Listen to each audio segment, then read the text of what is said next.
I talk a lot in this hormone coaching program about anxiety and about thought spirals because thought spirals, negative thought spirals that you are unable to control, are a major contributor to hidden stress. And what I mean by that is I can tell the older I get, I can tell how my body is responding to a negative thought, or if I'm taking time to entertain my inner mean girl and I'm actually listening to her and I'm actually believing what she's saying to me, if I'm not taking control of my negative inner dialogue, then I can feel a stress response. I can feel cortisol release. It brings me completely on edge. I feel like even if my shoulders don't tense up, or even if I don't clench my jaw, which I do, but even if I didn't, I could feel a chemical wash in my system that it just feels completely unhealthy and toxic. And I tend to turn to behaviors to soothe that aren't really beneficial. One of the things that really started this inner work for me is I wasn't healing from injuries. I would end up with tennis elbow or golfer's elbow. I don't play tennis or golf. So why do I have this injury that won't go away? It was especially bad right around PMS time. And also, another thing that was especially bad during PMS time was my negative thought spirals. And it was a really strange revelation to see that they correlated, but it would hurt to do bicep curls or any other pulling exercises because of the tension in that elbow. When I started taking the time to explore the thought processes and the things behind those thought processes, I started noticing that those pains, those chronic aches and pains that made my workouts even harder around my pre-period moments, they actually started going away, and they weren't things that were hindering me anymore. So another thing that I've recognized is if I continue letting my thoughts take control and get out of line, if I continue letting these negative thought spirals prevail in my inner thinking, then I am less resilient to other stressors. I'm not sleeping as well. All of my results from my workouts they come to a screeching halt. Stress impacts so many areas of your health and your fitness. So it's really important to go ahead and get a hold of that. So we're talking specifically today about how to calm those thought spirals. So something you can do is take the time. So imagine that you're standing in a field. You're in the middle of a battle in Middle Earth, and the elves have the they're archers, and there are archers on both sides, and so you have arrows whizzing back and forth around you. Um, this is what happens in our daily thought life. You have arrows whizzing around. All of these different things can land in your mind, and you have the option to let it just sink in completely unopposed, or you can take captive that thought and give it a little bit of time to slow down by asking yourself a few questions.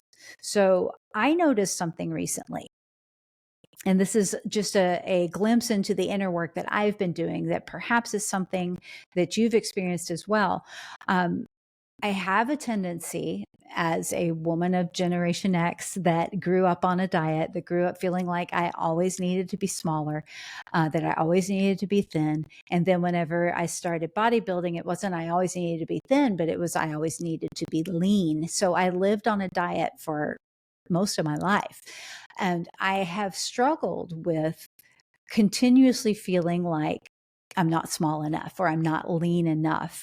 And it's real easy for my thoughts to go there just completely unbidden. Like there was no impetus. I'm thinking about something completely different. And next thing I know, I'm thinking, oh my gosh, I've got to get a hold of my diet. I have to start eating better. I need to be able to do these exercises every day.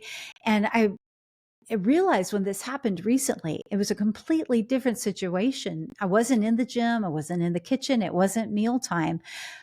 But I just started thinking about all these things. And I realized I was in a stressful situation, that I was feeling anxious about something completely unrelated. And so I took that thought captive, and I just kind of leaned into it a little bit. And I asked myself, why do I feel this right now? And I realized that the answer was because I was stressed about this other thing. And then I recognized right then and there a pattern. I would let my thoughts go to this self-flagellating cycle of, I'm not lean enough. I'm not strong enough. I've let myself slide. I've got to get a hold of my fitness and my nutrition and do the right thing. It was kind of basically, my inner thoughts was saying, if I can't get a hold of my physical fitness, then I am lacking character. And how am I ever going to stack up to this situation? So I took that thought a moment. It's like I grabbed the dart and I just observed it. I just wanted to analyze it. And I asked myself, is this true? And I stopped and I thought back, everything over the past several weeks. No, it's not true. I'm doing the good things for my health. I'm eating well. I'm eating at least 80% clean, healthy, whole foods. I am not abusing alcohol. I'm making sure I'm properly hydrated. I'm not allowing processed sugars in my diet. Everything is looking good. Am I exercising? I am exercising to the best of my ability right now, as I'm injured. So I'm doing good things for my body. This is not true, but I feel fat, so it has to be true. So I had to stop and look at that too. Is that really true? Or are you anxious about something else? That hit me like a ton of bricks. It was like this revelation that came out of nowhere, that I was substituting the word fat, I feel fat, for I feel anxious, or I feel afraid, or I feel worried, or I feel sad, or I feel tired. It's so easy for my brain, just because of the way I was raised and the way I let my life unfold. It was just easy for my brain to fill in the word fat for I feel this other thing. Learning that has been eye-opening, humbling, and liberating all at the same time, because that problem was not what I was doing for my fitness and nutrition at all. It was just, I needed a substitute word to really, truly, authentically know what it was I was feeling. So taking the thought captive, slowing it down before it penetrates your brain and becomes part of your memory, part of your brain's muscle memory, the algorithm that your brain runs at all times without you even knowing it. This is like running in the background. If you take the time to slow it down, it won't become part of that. So give yourself some questions. As soon as you feel something negative, as soon as you hear yourself in your voice say something negative, stop it. Take it captive. Slow it down with these questions. Is that true? You may say, well, yeah, I really feel that right now. Then go, is it really true? So give yourself that double hit. Definitely take the time to confirm, is that really true? Because most of the time you'll be able to look at other things in your life and realize, no, it's really not true. And then I want you to ask yourself, why did I think that now? See, this was what I realized when I was anxious about something else. I was worried about something completely unrelated. My brain immediately went to the things that I could control. I know how to control my fitness and nutrition. I've been doing it for 20 plus years. So I could control that, but I couldn't control what was going on in this other area that was making me anxious. So if you realize that you thought that right then, but really there's something else going on, what just happened? What's really bothering you? Then you'll be able to see, oh, this thing actually is something that my brain has been running in the background. And you're going to need to follow this a little further as you have time, because every bad habit or behavior in your life, everything that you have trouble getting consistency with, if you have trouble beating the junk food crashes, if you feel like you self-sabotage in your fitness or your sleep patterns or in your nutrition, every bad behavior has a root of a thought. It starts by a thought process, and every thought process starts with a memory. So part of the inner work that you need to do to be able to get control of that self-sabotage is trace it back. Trace your thought back. When you want to, whenever you feel a craving, then you're not gonna resist it. Stop for a minute and think, why do I want that right now? Is this stress? Is this a negative thought? Okay. Well, wait, if it's a negative thought, then grab that thought and then trace it back. When was the first time you ever felt that? It may take you a little bit to get back there. You may have to get into a quiet place, close your eyes, focus on your breathing a little bit, and then get back to that. And sometimes those things come from your childhood, and it might be a memory that you don't really remember. It might be something you don't entertain regularly. But at some point, you believed something that was either said to you or something that you observed. And in your childlike mind, you probably misconstrued that, but it got filed away. And then it started running on repeat as this is a truth.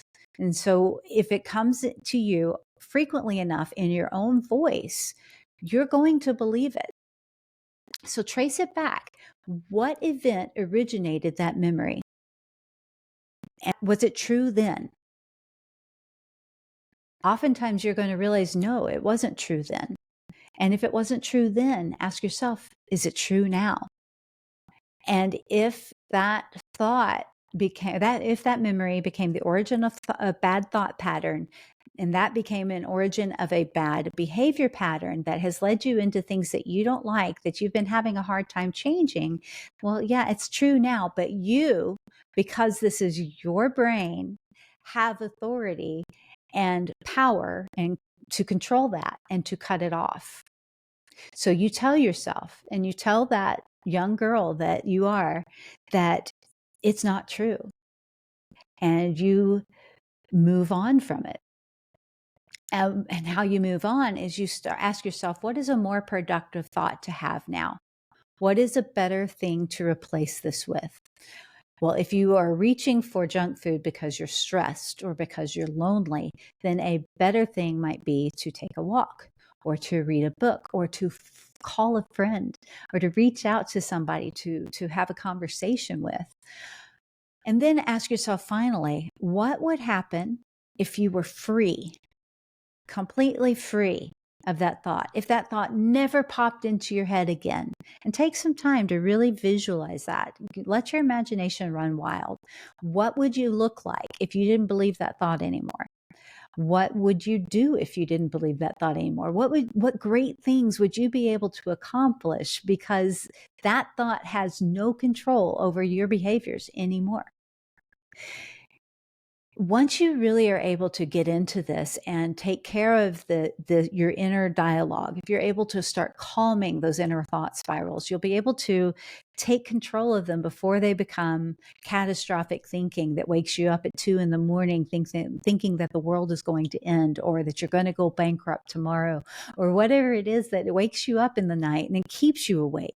So you're going to start taking control of your sleep hygiene by taking care of the thought spirals. You'll be able to take control of your anxious thoughts and as a result, take control of patterns of stress in your life. And like I said at the beginning of this, stress impacts so many different things in your fitness journey. Stress can make it so that your workouts actually cause more harm than help. It can make it so that your gut is not able to process and absorb the food that you're eating. It will make you crave things. It will push you to faster energy. So it's going to push you to processed foods and simple sugars. And you know that those things are not good for your fitness journey and for your goals. They won't take you closer to where you want to be. So if you can get control of this thought spiral, if you can say, not today, inner mean girl, I'm not believing you anymore, then you can take control of all of these other things. I want you to succeed. And that's what this is all about.